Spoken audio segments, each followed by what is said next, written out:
It's a new recipe in Medical Medium New Edition, revised and expanded. Get that on Amazon.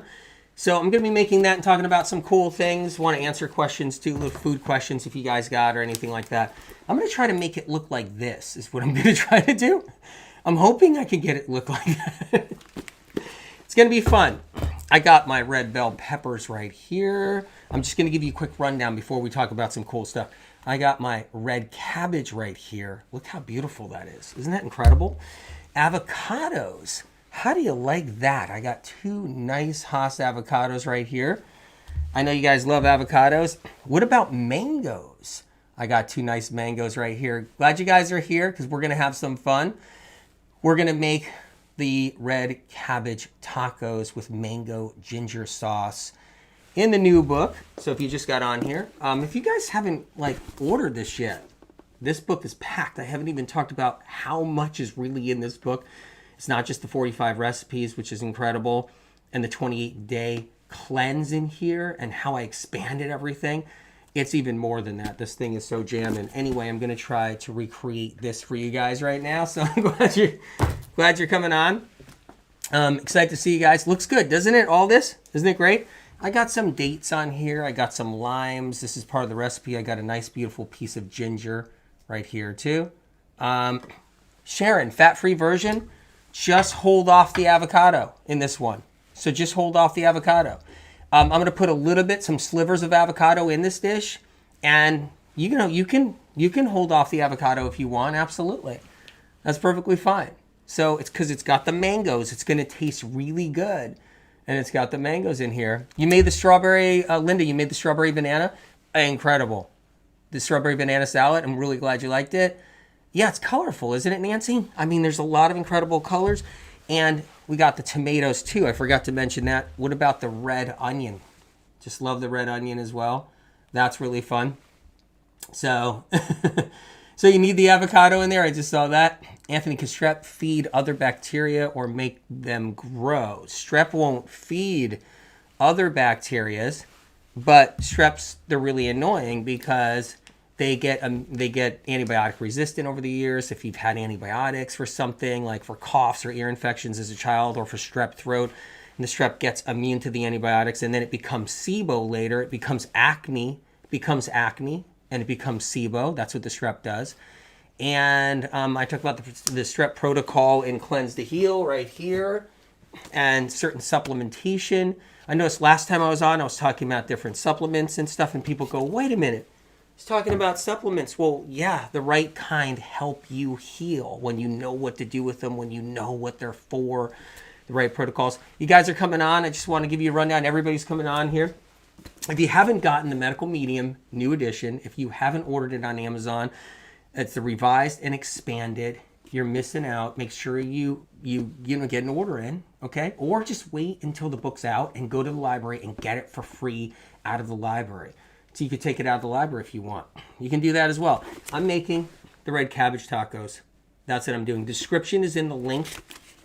So about the book, okay, Medical Medium. So, and so that's the new edition. So link is in the description. That's what I mean. All right, you guys. So I'm going to start making this, talk about some other stuff. I just want to, I thought about something. The whole moderation thing, right? Like eat in moderation, have a little red wine in moderation, right? Have, some chocolate cake in moderation, maybe something else in moderation. Whatever people do, it's all, hey, moderation. Or you're eating lots of meat, so it's in moderation. Or eating lots of chicken, it's in moderation, right? So you hear that all the time. Hey, it's okay. Just do it in moderation. That's all. I'm having some bacon and eggs and some toast. It's moderation. You can do it there, right? You hear about that, having some cheese. Just have the cheese in moderation. If you do the moderation thing, you're okay, right? Is that what you hear all the time out there? You guys, the whole bit. Dr. Fawn, good to see you. MD, he's here. The moderation thing's really confusing, though, because what's moderation when you think about it? Is 10,000 chickens in 10 years, 15 years in your life, or 20 years, is eating 10,000 chickens? Is that really moderation? 10,000 eggs eating 8,000, 10,000, 12,000 eggs in 10 years or more. Is that moderation? Because I'm confused about the moderation thing. 10,000 chocolate bars in 20 years. Is that moderation?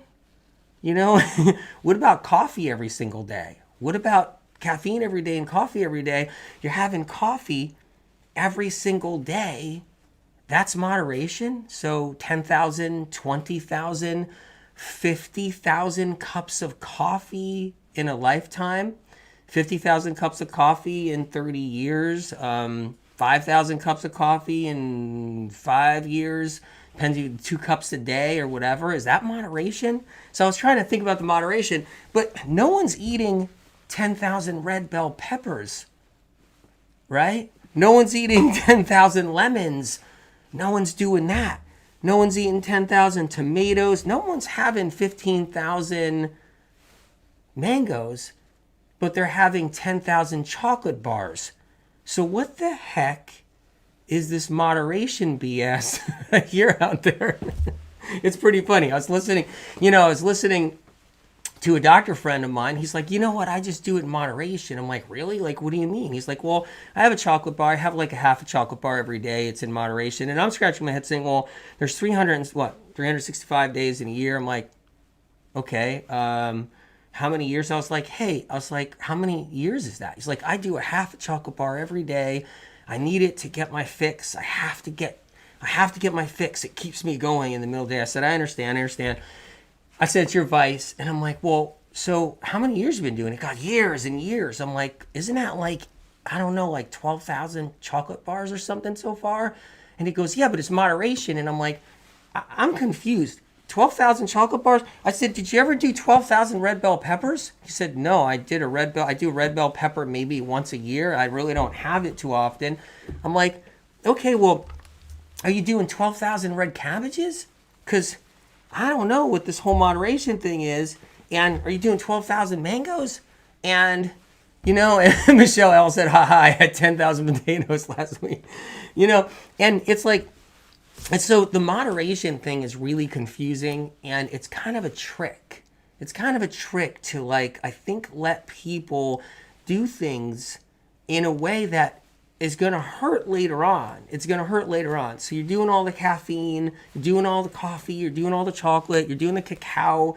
You're having cacao every day in your food and on your smoothies and on your meals and stuff and your breakfast. And there's no such thing as moderation with that, because, wow, that's cacao every single day, whether it's one way or another, whether it's in a different form or not. And the moderation is just thrown out the window, because as the years go by, it's the same thing with chicken. It's like I tell people, if you're into animal proteins, look, I'm not against animal protein. I'm not against vegan diets either. But I tell people, like, try not to have the chicken every single day.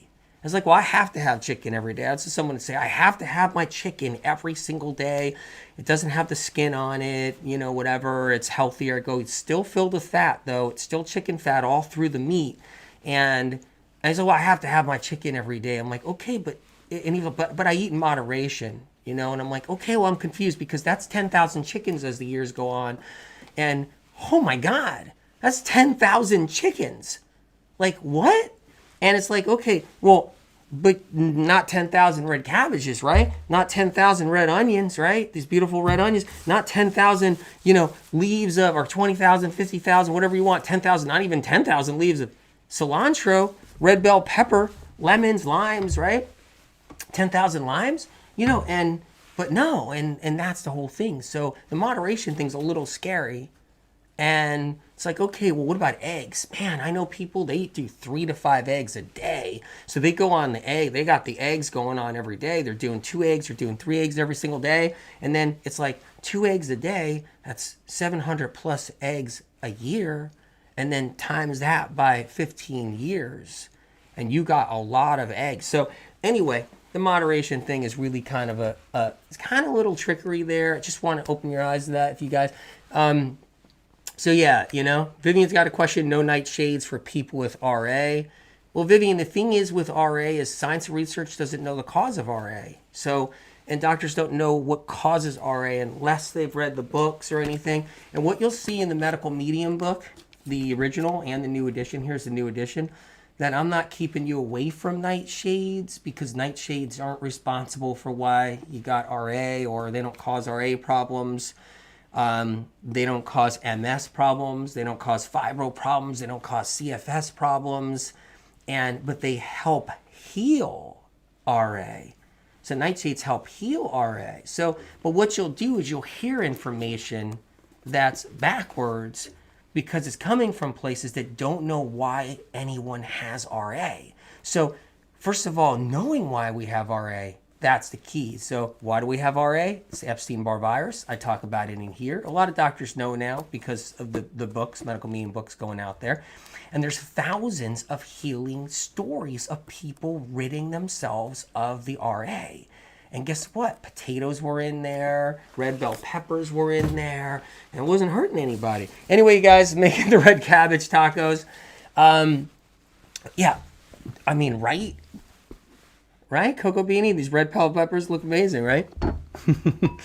Okay, so let's start making this dish. That's what we're going to do. So I'm going to take the cabbage leaves first. So what you do is you get a nice cabbage leaf off of here. So that's what I'm going to do. I'm kind of cut the back of the cabbage leaf back here. That's what I'm doing. And going to start that. I'm getting my taco shell is what I'm doing right now. Yeah, Melissa says I have super high antibodies for Epstein-Barr. And I think you said you have RA. I think I saw that. And yeah, Epstein-Barr is the cause of RA. Medical medium information. That's the taco shell right there. What do you guys think? Right? I mean, do you guys do this? Do you take your red cabbage leaves and make them into like little taco shells? So that's what I'm going to do here. I'm going to put a couple here.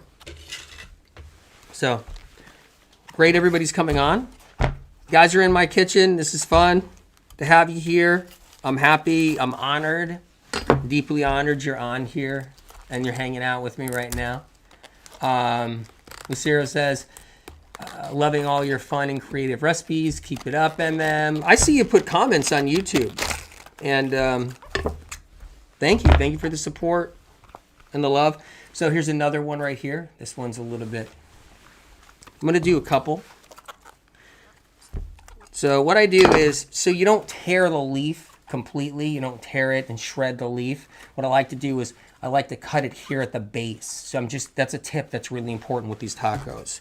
So I take the knife like this and I cut the leaf down at the base so that when you peel the leaf down at the base, you're going to have a better chance not to injure your cabbage leaf taco. So as you can see right here, you see how it's down here. So this is a great tip, you guys. It really is. And now I'm kind of peeling back that leaf carefully.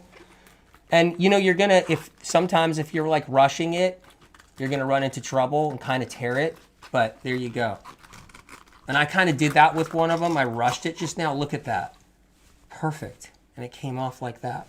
Because that's the way to do it. If you peel it from the top, you're just gonna tear it. You're just gonna get in trouble. But that's a great one. Sherry says, Hashimoto's here. Know your triggers for autoimmune disorders. The thing is with Hashimoto's is caused by Epstein-Barr.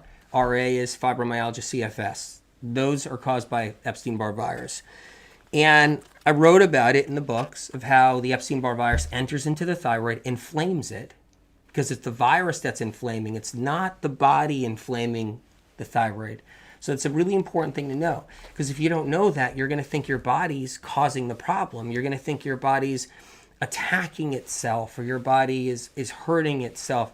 And that's really rough, you know, because when we think our body's turning against us, we get in trouble. Meanwhile, science and research doesn't know the cause of Hashimoto's.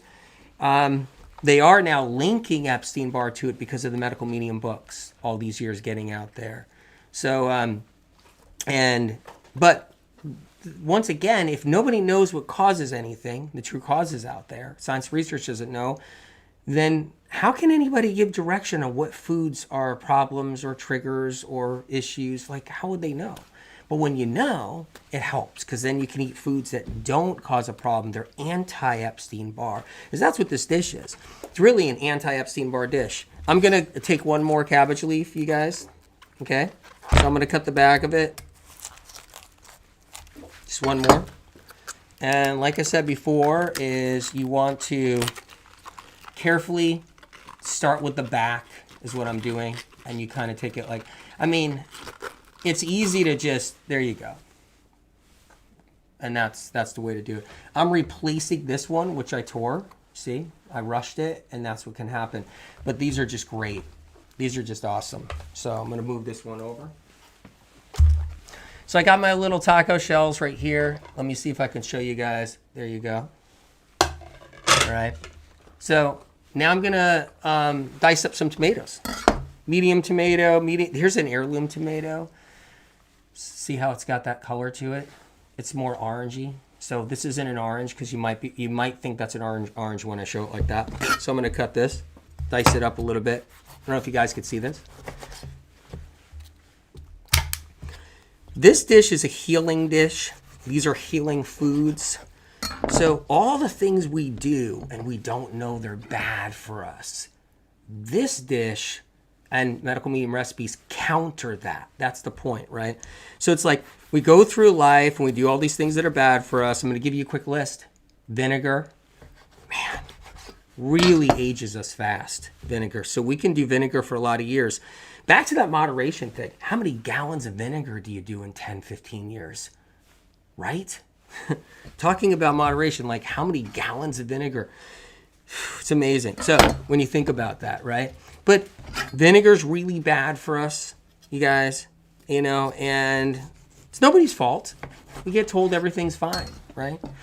Whatever it is that you're doing, maybe you're doing some ice cream, some dairy products. Dairy products aren't good for us. They hurt us in so many ways because they feed all the pathogens in us. So we do a lot of dairy. We do a lot of vinegar. Vinegar is the teeth dissolver. So that's how we lose our teeth down the road quickly. It's the gum destroyer, teeth dissolver, and that's what vinegar does. Vinegar pulls minerals out of teeth is what it does. So now you got to get the implants, now you got to get the root canals, now you got to get the teeth drilled, and then you get told apple cider vinegar. It's so good for you. Make sure you take tablespoons of it. And man, do you do the apple cider vinegar? It's just dissolving your teeth, dissolving your teeth, dissolving your teeth. And then years down the road, your teeth fall apart all of a sudden out of nowhere fast because it finally is that last, man, it's that house of cards going on.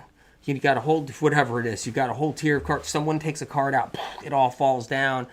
And you don't need it touching your teeth. It can go into your stomach and still pull minerals out of your teeth. That's what vinegar does. That's why vinegars are in cleaning supplies, you guys. You guys, if you just got on here, I'm making these beautiful cabbage tacos right here. I'm talking about some cool information, okay?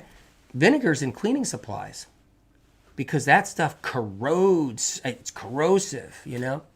Saw a comment here. Tomatoes bother my joints. I have RA. So here's how it works. So if you eat a fresh tomato, right? A piece of fresh tomato. It's not on a pizza. It's not tomato sauce on something. It's not tomato sauce on pasta. It's not in one of those ways. It's just a fresh, ripe, say heirloom tomato like the one I'm cutting up here, okay? It's got medicine in it. It's antiviral. RA is caused by viruses. When you go and kill off some of these viruses, you might feel that because these viruses don't want to get killed off. They don't want to leave the body. It's one thing too.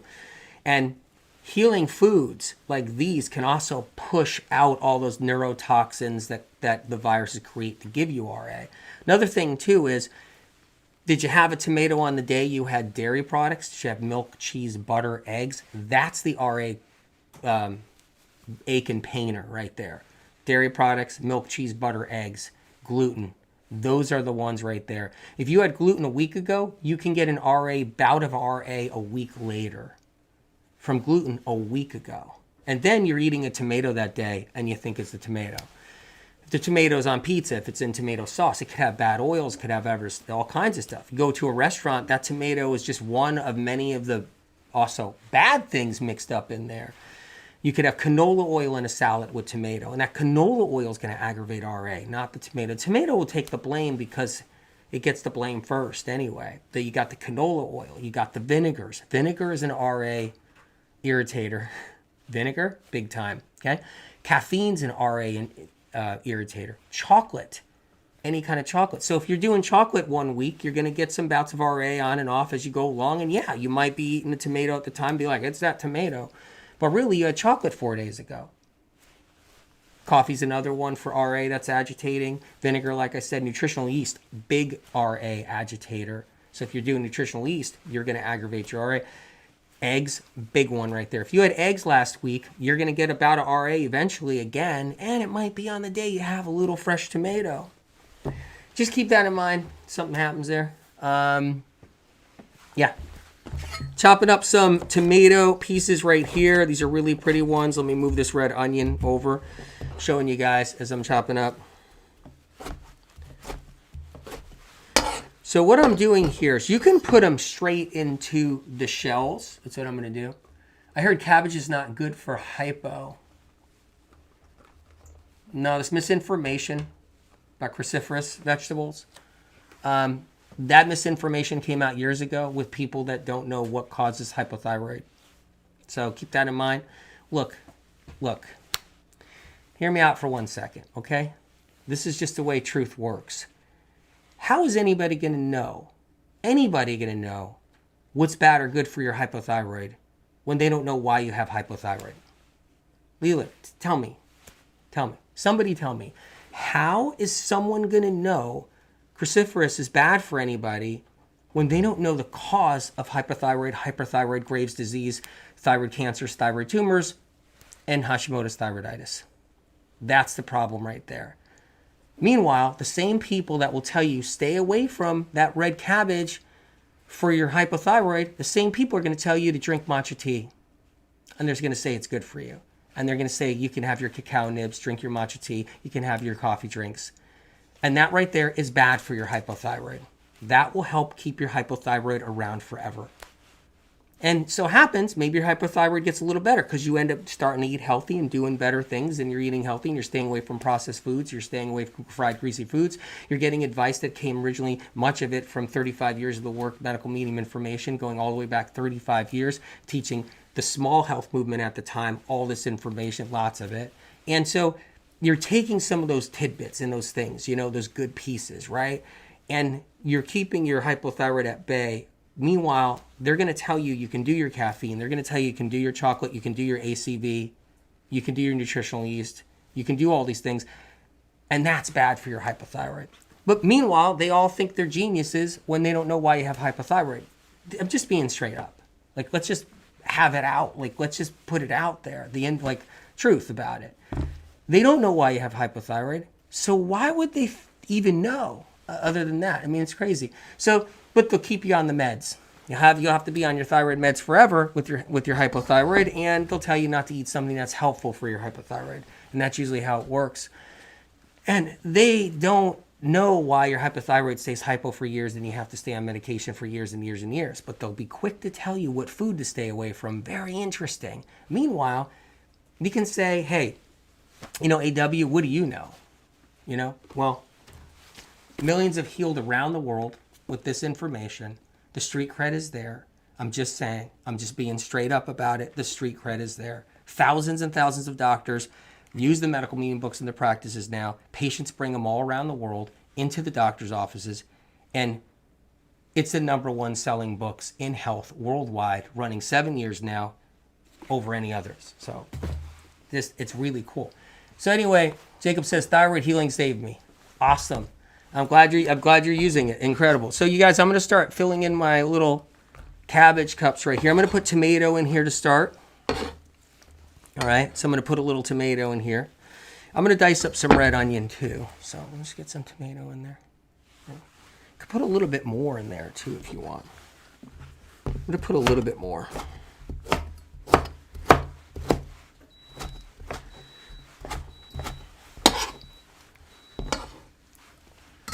What about raw cacao? Same thing. Cooked raw, all the same.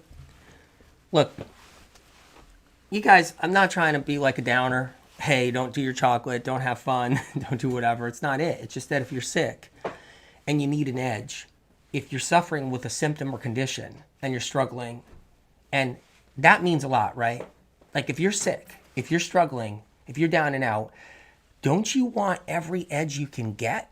So I'm not trying to be the food police. I'm not trying to be the downer about it all. It's just that it's hard when you'll hear out there in social media and everywhere, you'll hear doctors' offices, everything, that I have doctors call me every day about it and be like, look, like a patient's coming in, they're losing hair. What do you think it is? Just get them off the caffeine. And I'm like, well, I thought cacao was good for people. It's not. That's your hair loss for women. It depletes a specific adrenal hormone, a compound in the adrenals, so that women lose their hair. And they're not supposed to lose it. Women are not supposed to. Women aren't like men. They're not supposed to lose their hair, and but they do because of the caffeine. So, and the caffeine industry wants you hooked on cacao, wants you hooked on the drugs. That's what it is. But it's like, yeah, you can eat it. Yeah, if your life is going good, you feel good, you got nothing wrong with you, and you don't really care about symptoms or anything like that. You don't care about hair loss 10 years down the road or 2 years down the road or hair thinning. Yeah, you can have the cacao. But yeah, it's just, And here's the thing with dark chocolate. You'll hear, well, dark chocolate's even better for you. That's funny because it's worse for you. The darker the chocolate, the more concentrated the caffeine, because the caffeine's the killer. Caffeine is the youth robber. I'm letting you know. It's the youth bank robber is what it is. You want to age faster, caffeine gets you there. If you want all those sunspots all over your face and you got to go and get them lasered off, if you want all the sunspots, if you want all these crazy moles growing all over your body, if you want like skin tags growing on your body, caffeine's going to get you there fast. So that means when you're 33 and now you're 34 and then you get all these sunspots everywhere in your face and you got to put makeup to hide it and you got to go and get it lasered. That's caffeine talking.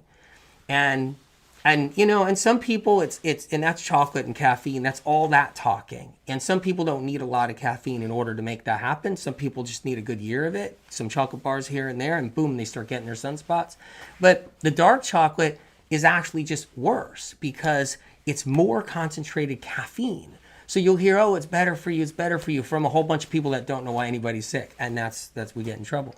So I got some tomato in here. So I'm making these right here. Look, I don't have anything to gain with this news I drop on you guys. Nothing to gain, okay? But a lot of flack. All right? So I'm just letting you know. Because nobody, people don't have the balls to say, get off that matcha tea, get off that chocolate. All the podcast doctors to be like, oh, it's so good for you. Drink your matcha tea, very good for you. They don't know why anybody's sick, but drink your matcha tea.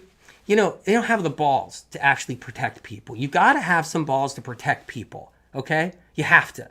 So grow some balls and protect people. That's what they should be doing out there. And it doesn't matter if you get somebody upset. It doesn't matter if the caffeine industry wants to take you out. It doesn't matter if, the caffeine industry who enslaves women with caffeine. It doesn't matter if they don't like you. You just got to protect people. You got to tell them like it is, no matter what. All right, I'm dicing up some onion right here. Look, you might be somebody I like onion, so I'm putting a little extra in here, but you might be somebody that doesn't like onion, so I got a little extra red onion right there. So that's it there. I'm going to thinly dice up some avocado right here. So I'm cutting this avocado as we speak. I'm going to do some red bell pepper in a minute too. Maybe I'll do the red bell pepper first. Look at these red bell peppers. You guys haven't done 10,000 red bell peppers, right? But yeah, we go through life and we do 10,000 chickens. But I thought it was in moderation. Think about that one.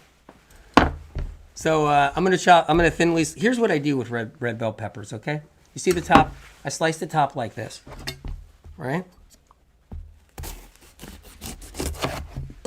So I just slice the top like this so you can just pull that out. Watch, right? That comes out. See that, you guys? Discard that. You can use this. Isn't that cool? So you got that right there. And then I take the inside out by just taking my hand, one shot, and I take the inside out. And that's it. See? Isn't that great? I'm going to put that over here. Now I'm going to slice this up, thinly slice it. So I cut it in half like that. It's simple. It's really great. Move this over here. I'm going to thinly slice up some red bell pepper. Okay. Got some pieces here. But look, it's nobody's fault. You know? The caffeine industry needs money, and they need to make sure that women are hooked on to caffeine for a lifetime. So you better drink your coffee for a whole lifetime and better go into your coffee shops for a lifetime. That's what they want. Now, that's because they make the money. It's not a $1 million industry. It's not a $1 billion industry. It's a $1 trillion industry. I got the red bell pepper in here. I got the little bits of onion in here. I got the tomatoes in there. So you can mix it up too, okay? If you want, you can mix it up. I'm going to do a little mix. You can take a little spoon and mix it up a little bit. I mean, this is just a fun, it's just a fun little healing meal, which I really love, okay? Funny thing is people drink more caffeine or consume more caffeine in multiple ways than they do anything else. But that doesn't get the blame when they're sick. You know what would get the blame? A lemon. Oh, you're doing too much lemon. That's why you're sick. It's not the 20,000 caffeine drinks and chocolate bars and cacao nibs that you put in your life and all that caffeine you've been jacked up on and high on, burning out your neurotransmitters, burning out your adrenals, aging you fast, giving you sunspots, making your skin sag, aging everything, robbing you of collagen, all of that stuff. No, it's not that. It's not the caffeine. It's the lemon that's bad for you. Try not to drink any lemon water. My handful today. All right, you guys.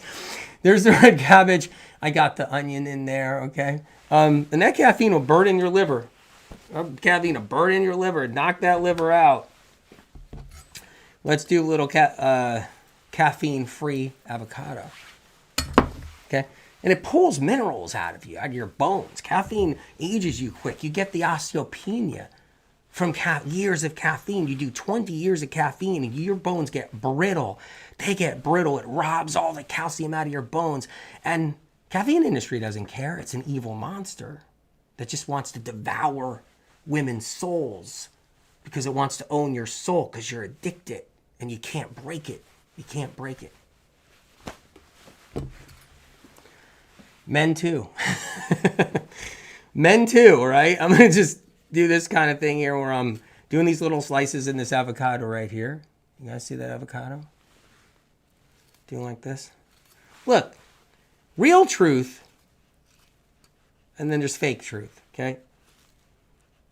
Real truth is never easy to hear. Never easy to hear. We got that. I'm going to take a spoon, and when I'm doing this, all those little pieces, they're all kind of falling apart right there. Okay, I'm going to put them on here. Those little pieces on here. Now, you can use a whole half an avocado because this, or you can use a quarter of an avocado. But I'm just getting these little pieces on here. There we go.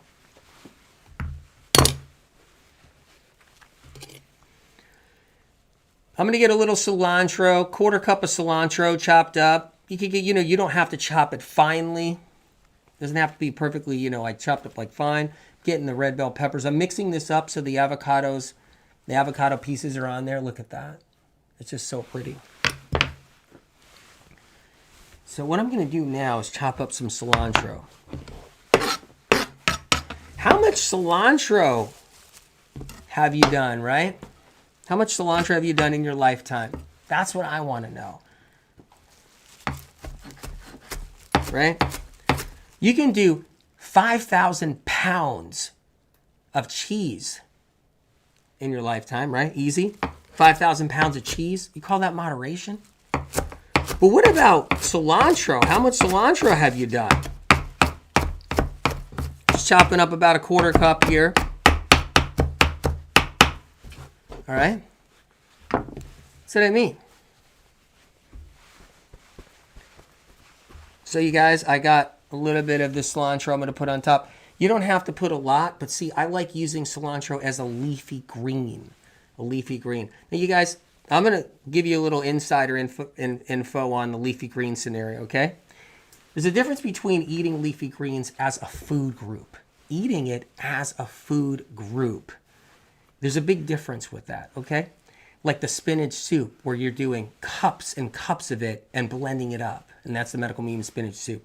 See, no one knew to eat it in that way years ago. And I know that gets some people upset. They'll be like, I've heard about leafy greens.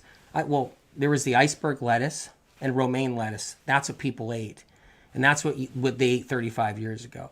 And 35 years ago, it was iceberg and it was romaine lettuce and it was a handful on the side of a meal, or a little salad or a side salad. If someone was into health, they would eat a little bit more iceberg lettuce or romaine, right? Maybe a little spinach, but it'd be some few spinach leaves. Someone would get a container of spinach or a bag of spinach and they would have a little bit of spinach, right, in a salad. But I'm talking about using it as an actual food group, leafy greens. That was not in anybody's vocabulary years ago. Took a lot of years to teach people about that.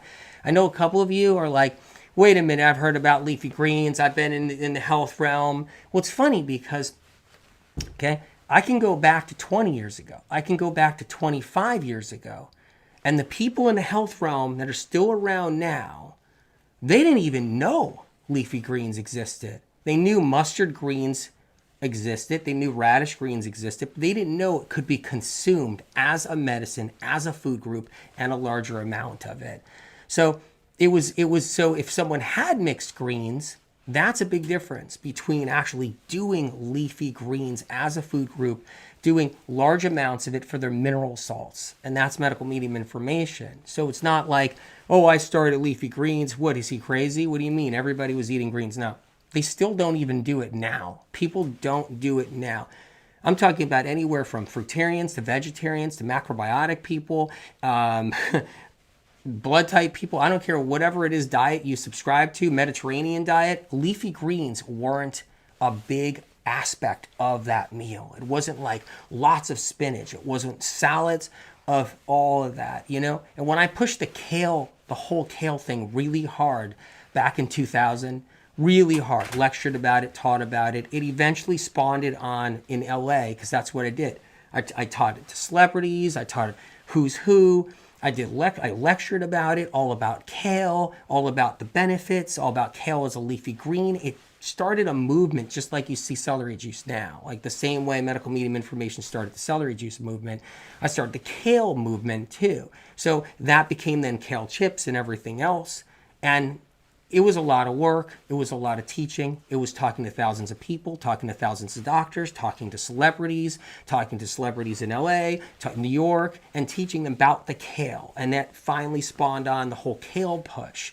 Just like medical medium information spawned on and pushed the whole celery juice movement. So it's not like I didn't create a leafy green. No, not at all. Okay, they were there. But instead of having one dandelion green or a little bit of cilantro or a mixed salad with a few things in it and a little parsley, what I was teaching people, and so I'm doing now, you guys, every day, is use it as medicine and have a lot of it. Put it in the heavy metal detox smoothie, a nice big hunk of it. Have it on, make a salad out of the leafy greens, but really, really use them if you can. And I know some people say, I can't eat leafy greens. I can't eat raw food. I can't eat salads. You'll see people say that, right?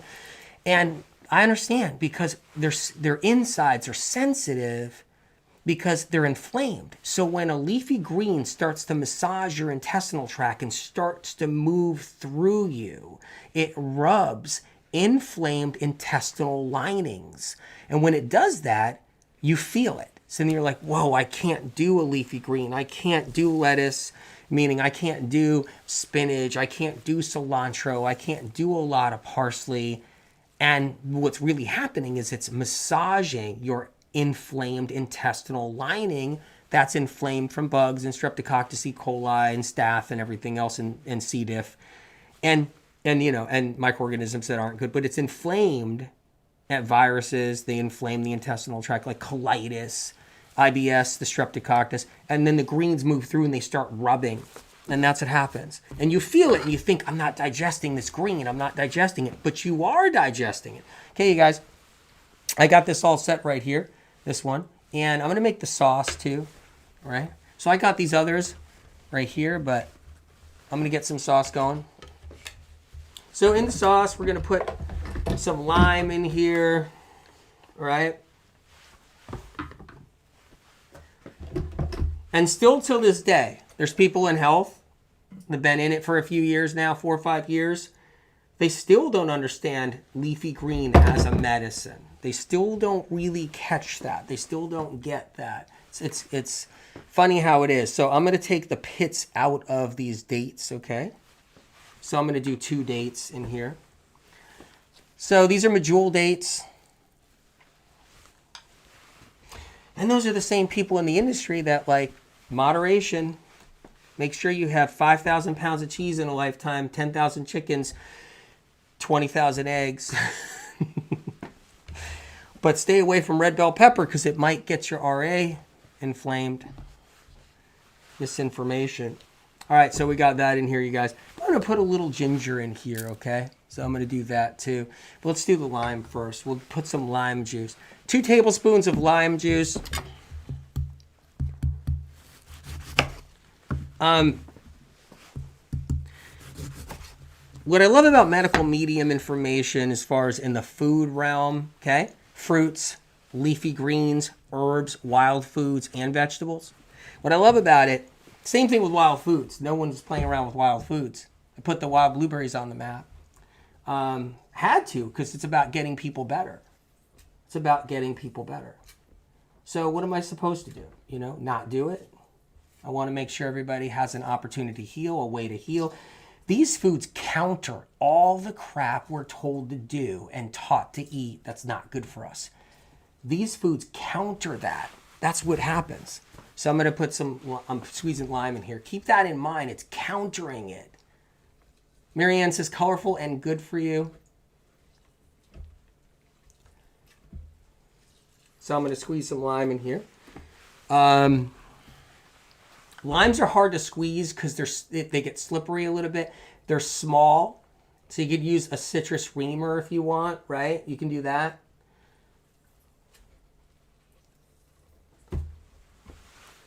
You guys, you know, a lot of people have OCD, okay? And what I like about this meal is it's helpful for OCD because you got the cilantro in there. It's one of the reasons it's helpful for it. The cause of OCD is toxic heavy metals. That's the cause. Mercury, aluminum, especially mercury. That's the cause of OCD, right? So the thing is with OCD is that people don't know what causes it. They just don't know. But when you do know, you can do something about it. People who use medical medium information to heal their OCD actually heal their OCD. Thousands of people, thousands have. Okay, because it's getting the toxic heavy metals out. Why does the toxic heavy metal cause OCD? Same thing with PTSD. It could be part of it's not the total cause of PTSD. It's not.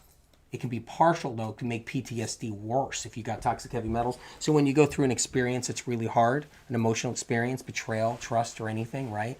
And then you got toxic heavy metals to boot with it, it makes PTSD even more vicious.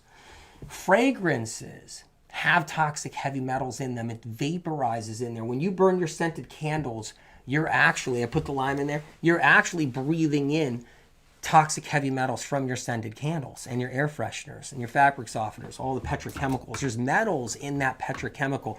I'm going to put some diced mango in here too. So I'm going to get the mango going. This is in the sauce, the ginger sauce.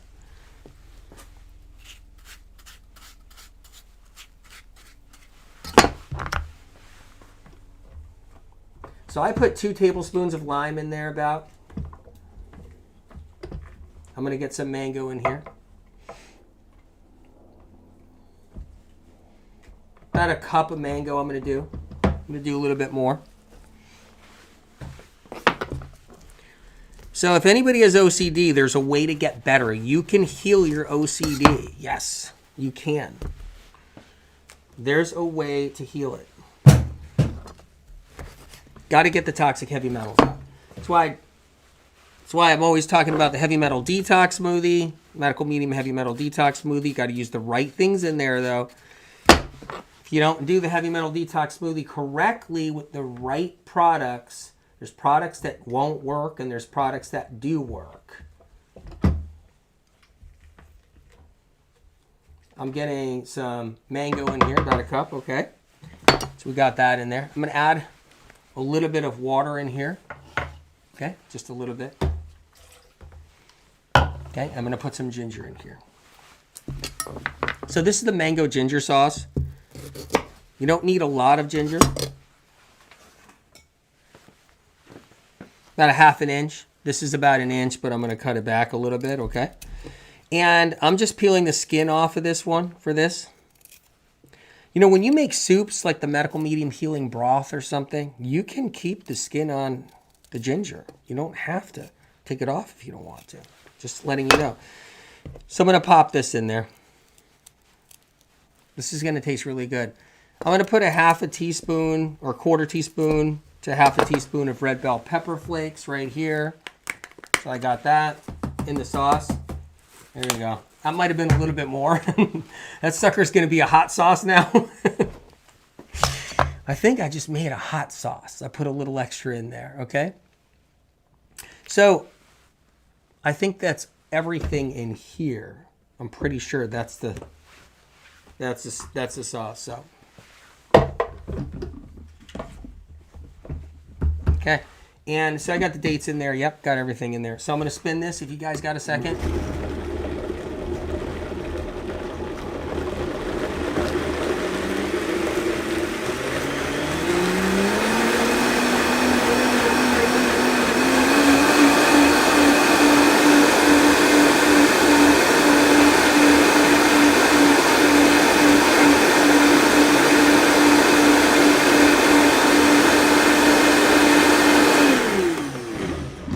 Upset stomach, when you get sensitive stomach, it's the sensitive nerves in the stomach. So you got to keep that in mind. So different foods are going to trigger it all the time, especially if they're rubbing on the sensitive nerves. Some foods won't trigger it. You can eat an egg. If you got sensitive nerves in the stomach and intestinal tract, you can eat an egg, you can eat cheese, and you'll be like, that went down fine. That feels good, but that turns into a glue that sits in the middle and doesn't rub the sides of an irritated nerve lining on your stomach or duodenum, small intestinal tract. But what happens is you put, some raw foods in there, you put some of that, you put some leafy greens, or you put some fruit in there. It's gonna massage. That's what it's gonna do. And if you got sensitive nerves because they've been inflamed, you're gonna feel it. And then you're gonna think, whoa, this is getting me upset. It's getting my stomach upset or something. But we have a lot of rotting proteins all along our intestinal tract lining throughout the years, rancid fats. It's hiding all these kind of bugs in there, all of that. But we easily get thrown off with things. I'm going to put this in here. This is the ginger mango sauce. This is going to be really good. This is going to be really good. So that's the sauce right there. I don't know if you guys can see it. And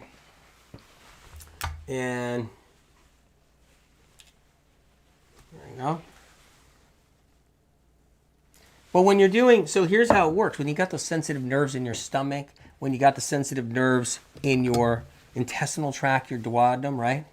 I'm going to put the sauce right on top of, a little bit on top. So that's the taco right there.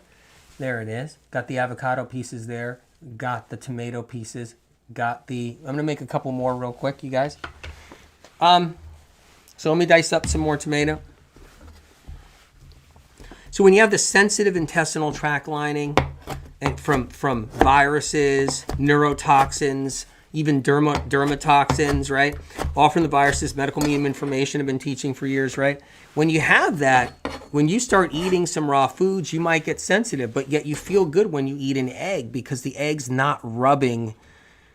It's not touching anything. It just becomes glue. But here's the problem. What that egg does is it feeds the very thing that made your nerves sensitive. Your vagus nerve, something I've been teaching about for over 30 years, your vagus nerve gets inflamed from Epstein, Barr, and the shingles viruses. And when that vagus nerve gets inflamed, you guys, you're going to feel sensitive in your gut. You're going to feel gut sensitivities in there. You're going to feel them. very possibly feel them. So only thing that feels good is bread and butter. Bread and butter feels good going down. You can eat all this bread and butter and it feels good. But that bread and butter is not going to heal you. It's not going to heal the problem. It's going to feel good going down in the moment, that bread and butter, but it's not going to heal the problem. You know, that rice might feel good going down, not going to heal the problem. Rice doesn't heal the problem.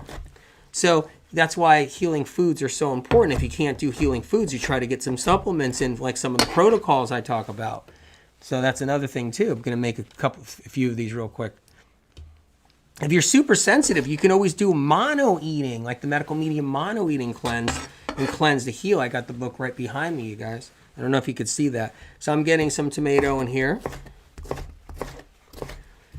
So that's where we get tricked too with these gut sensitivities, where we feel it. We feel the food massaging as it's going down, and we don't know our vagus nerve is hypersensitive. All the nerve endings in the intestinal tract duodenum are hypersensitive. We don't know that. Put some red bell pepper in here. I can't wait to eat these.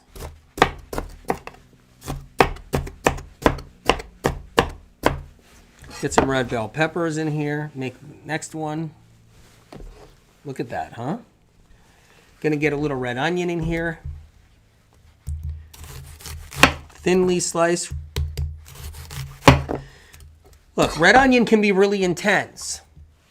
It can. If you're somebody that just doesn't want the onion for some reason, keep the onion out. Keep it out. It's okay if you do that. It's all right. What book do you recommend?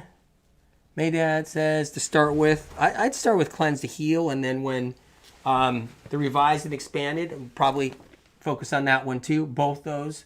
Great companion book, but Revised and Expanded New Edition, Medical Medium Book 1. I'm making that dish right now, you guys.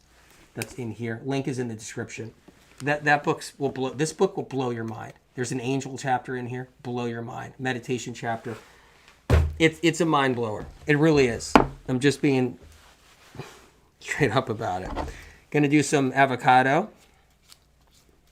I like the avocado when it's not super soft. That's just my liking, okay? I don't know how you guys feel, but I don't like the avocados mushy, where they're so mushy and so super soft. I really don't like that, personally. I like it when they're firm. Like, that's really the best way to do it. All right, got that in there. I'm gonna put a little cilantro in here.